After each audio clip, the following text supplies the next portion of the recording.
went big in 2025 with updated 250 and 450 models. They also came out with an all-new 250 Works Edition, but now it is time to ride the 2025 Honda CRF450 Works Edition model.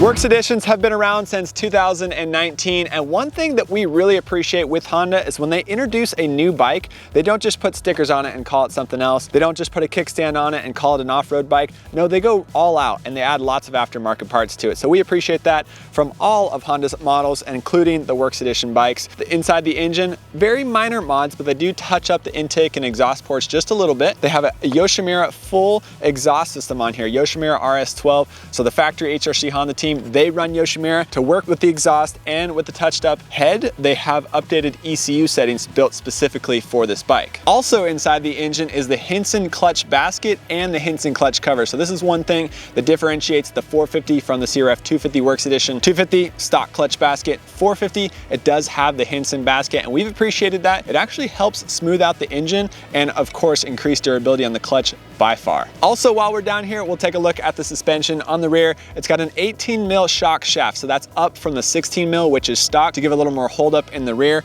Also on the front, we have the coated forks, uppers and lowers, and the suspension settings are tailored specifically for this model to kind of refine what the stock model has. And we've always appreciated the suspension. Now that we like the new frame that Honda got for 2025, I'm excited to see how it works with the coated suspension.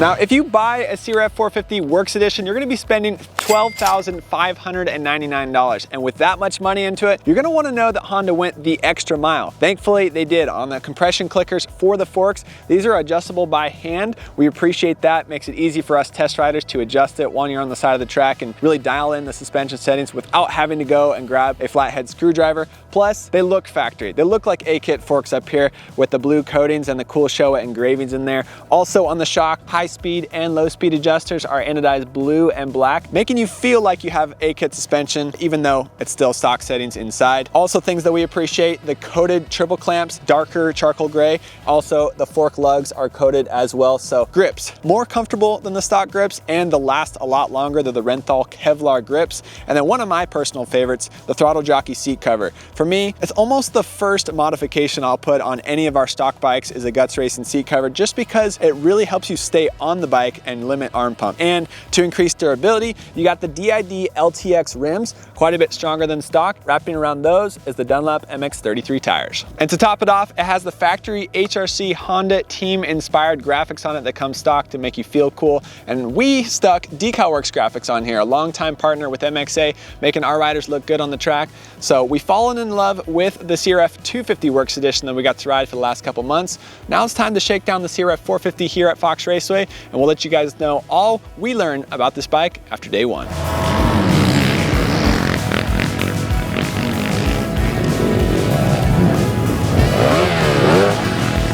So for 2025, Honda made big improvements to all of the bikes, the 250, the 450, the Works Edition models as well. And what they did, they didn't go with an all new platform. They just refined what they already had. Engine, pretty much the same. Airbox, slightly different. Overall, the chassis is where Honda focused their energy on. And they used a lot of influence from the factory Honda team with Jet Lawrence, Hunter Lawrence, and Trey Kennard, the test rider for the factory HRC Honda boys. He also has been the test rider for the stock platform, and I'm really impressed with what they did. I got to talk to Trey, and he said that the focus was on the frame. Now, they actually made the frame stiffer, but by making it stiffer, it makes it feel softer on the track. So MXA test riders, we're not testing the metal toughness, we're testing how it feels on the track, and this bike does feel more compliant and more predictable on the track. One thing I always said, and anytime I wrote an article about a Honda or talked on video, is that it works great if you ride it to 80% of your abilities, but when you push up into 90, 95, and 100%, it would make mistakes and catch you off guard. You could go really, really fast, and then something happens and you don't know why you're on the ground.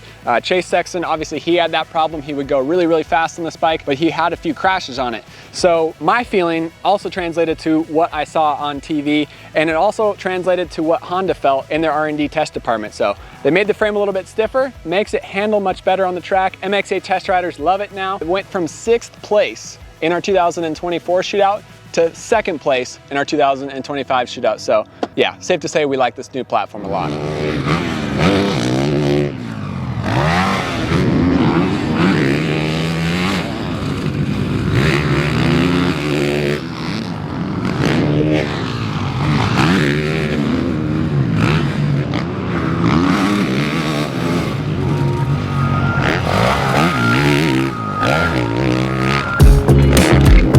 A big focus for Honda for 2025 was making it more consistent across different tracks. I know from experience that setting up the Honda for one track, you might get it dialed in, but then when you go to a different style track, like let's say go from Glen Helen to here Paula might be a little bit smoother, might have some deeper ruts, definitely more jumps and steeper. The settings would change a lot between Paula and Glen Helen, where now for 2025, you can get a lot closer with your suspension settings between different tracks. I know I raced the Thunder Valley National in 2023 on our CRF450, and I set the suspension up at Glen Helen, and then I got to Thunder Valley and it was completely off. I had to rethink everything. So I did get it fine for Thunder Valley, but it takes a little bit of extra effort on the Honda. So that's what I'm really appreciate about the new 25 platform, a little more consistent across the board. Now you getting into the Works Edition bike, it's even a step better. It's got all the coated forks, it's got the coated shock, it's got the 18 mil shock shaft, so a little more hold up and predictability in the suspension, which I appreciate. And then the engine, they touched up the intake, exhaust ports, just minor. We're gonna have to open it up to see exactly how much of an update they made. They did mess with the ECU settings, and of course they added the Yoshimura exhaust on here, so all those things smooth out the power. I don't think it's a rocket ship, like way faster than the stock bike. It is faster than you think. When I rode today, they beefed up the triple after the start, and it took me a couple laps. I was eyeing it up and I was like, oh, it might be kind of hard. I might have to really go for it. Click third gear over the hump and it was easy on this thing every lap. So it's impressive how fast this thing is, even though it feels super smooth. So of course, I wasn't the only one riding it today. MXA's Dennis Stapleton, he's been riding the Honda lately. He's been doing lots of races on it. MXA, we race test bikes, so he's been race testing our stock bike quite a bit. What'd you think of the 25? Yeah, I was fortunate enough to actually get the 24. Normally it's not common that Jody allows us to transfer back to the same bike we rode last year, but since it was a new platform, I was able to get our production Honda 450. I've been spent a lot of time Race World Vet, rode lots of Saturday motocross. The stock fork on the stock bike's really soft, as we talked about before, but has really good turn feel and really good comfort. This bike holds up the fork a lot better, so rolling through the turn, the bike has less pitch, less movement, so that's a really good thing for me. I try to slow down, try to speed up, and find the balance for consumer versus fast guys. This bike's a little bit more balanced fork position, and with the stiffer shock, the shock does ride a little higher for me. It does have the 18 mil shock shaft. Took a little bit of clicking around. I softened up the high speed slightly to take a little bit of pressure off the fork today and slowed the rebound down in the fork, just to get the fork to hold consistent through some of the dry ruts as the wind's blowing here today at Fox Raceway. And then the mapping. The stock bike's really has like a punch and then a dip. This bike carries through that dip, and it's really deceiving because when I first got on it, I'm like, is it as fast as my stock bike? And the more I rode it, like you said, it just pulled second, third gear out of the turns, and it was pretty impressive. But it's day one. Really good track this morning with really good traction. It dried out, but the ruts were good. Pretty impressed, and the bling factor on all the cool Works Editions or factory edition bikes is always a plus. Makes you excited to come ride. So the big question is, does the $12,599 price tag scare you away, or is it worth that extra $2,900? Now, looking at it, if you're interested in buying a bike, most likely you're gonna put an aftermarket exhaust on there. Dennis said he would. That's gonna cost you $1,000. Now, the suspension, this is a big one. If you buy a kit suspension, that's thousands and thousands of dollars.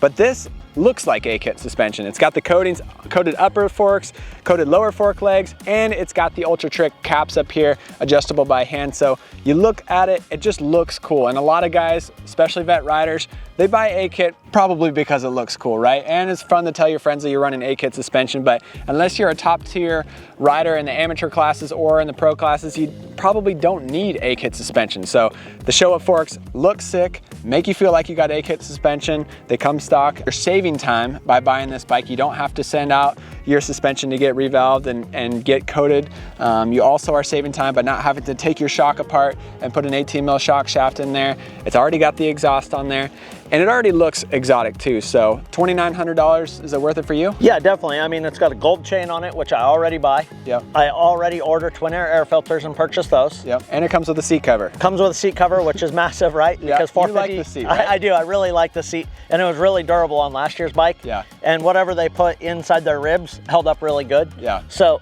I already tested it before, and it's really good. The seat lasts a long time, and for me, if I'm going racing, like I said, I need a gripper seat cover so I'm not sliding off the back. So it's nice that this bike is kind of ready to go racing straight away. Suspension settings for a pro like me, soft today. I would say soft if it was a super rough track, and maybe some of the steeper jumps I wish I had a little more hold up, but really the suspension settings were pretty awesome today. Like the track wasn't too rough, the ruts did get good, and I like the settings. You messed with suspension a little bit, got it dialed in for you, so I think both of us had fun on it. The big thing though, we rode the 250 Works Edition. That bike, by far, all MXA test riders threw the flag up in the air. This one's way better than the stock. The fun factor went way up. It's got the hydraulic clutch, it made it a much more fun bike to ride.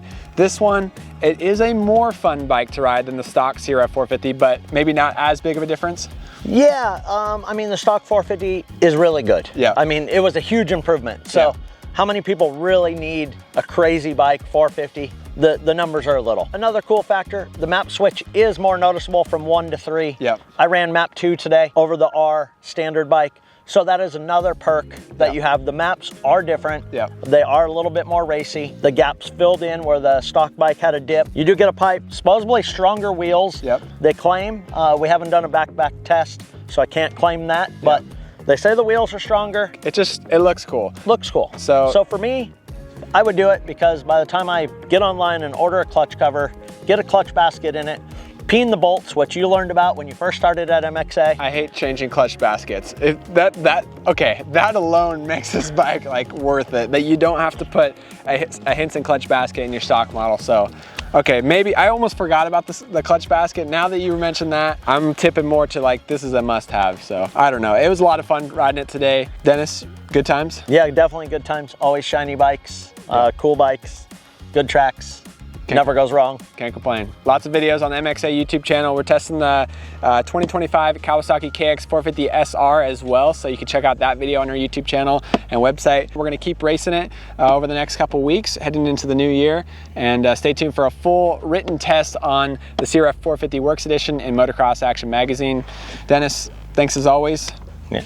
At StapleMX on Instagram, and see you guys in the next one. Oh, I mentioned it at the end last time. I still get my legs caught up here, but I didn't do that today. Oh, we forgot to mention how good the side panels are. Yeah. They are like super, it makes you feel like Jet Lawrence because you can grip the bike much better, stand up. Like you just lock your legs in a little bit easier. I started laughing when I was thinking about the peening the clutch basket. Yep.